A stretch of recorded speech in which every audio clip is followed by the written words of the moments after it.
जब मैं कुआं में पड़ी हुई रो रही थी तब तुमने मेरी कलाई को पकड़ा? बोले हाँ।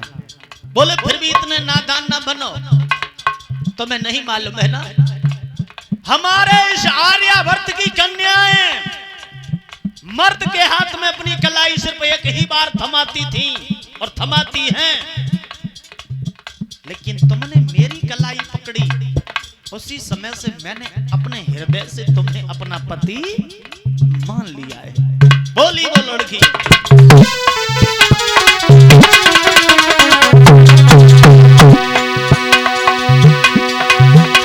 मैं कुआं में पड़ी से सखी रही थी, तुम पकड़ी मेरी कलाई, कोई पीठ सजन मेरे मती दीजिए, मोई दुल्हन लियो बनाई।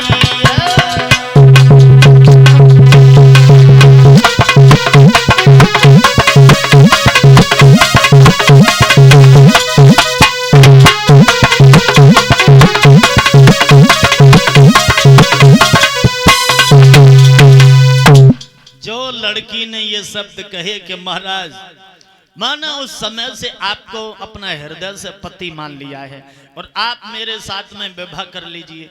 महाराज याती बोले बहुत बढ़िया, हमारे कुआं से बाहर का निकाल दी लड़की तो हमारे पीछे ही पड़ के रह गई। मैं और की शादी नहीं करूंगा, तुम अपने घर चली जाओ। लड़की रोने लगी। महाराज आगे बढ़े, अपने घोड़ा पर सवार हो गए। घोड़ा पर सवार हुए और जब चलने को तैयार हुए, घोड़ा में हंटर लगाया तो लड़की बोली महाराज मैं नहीं जानती थी, मैं नहीं जानती। बोली कि ओ राजा जी तिलक बड़े ही कमजोर निकले, चोरी चोरी चोरा चलती है, बड़े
आज महाराज याती घोड़ा पर सवार हुए, घोड़ा में हंटर लगाया और चले गए।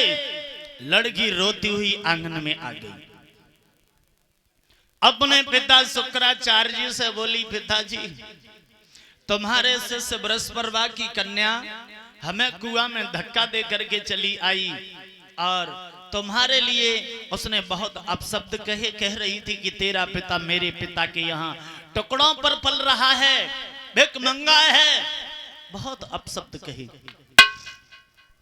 और ये बात जब सुनी महाराज ने, बोले बेटी जिस जगह पर कोई मान सम्मान ना हो ऐसी जगह पर रहना ठीक नहीं है। हाथ में कमंडल लिया, झोली को उठाया, बेटी की कलाई को पकड़ा और महाराज चल दिए। मेरे भाइयों, आगे जब बृहस्पति को मालूम पड़ा है कि आज मेरे गुरुदेव मुझे छोड़ करके जा रहे हैं, रास्ता रोक लिया। कहा, गुरुदेव कहां जा रहे हो? बोले लाला जिस जगह पर कोई मान सम्मान ना हो ऐसी जगह पर रुकना ठीक नहीं है।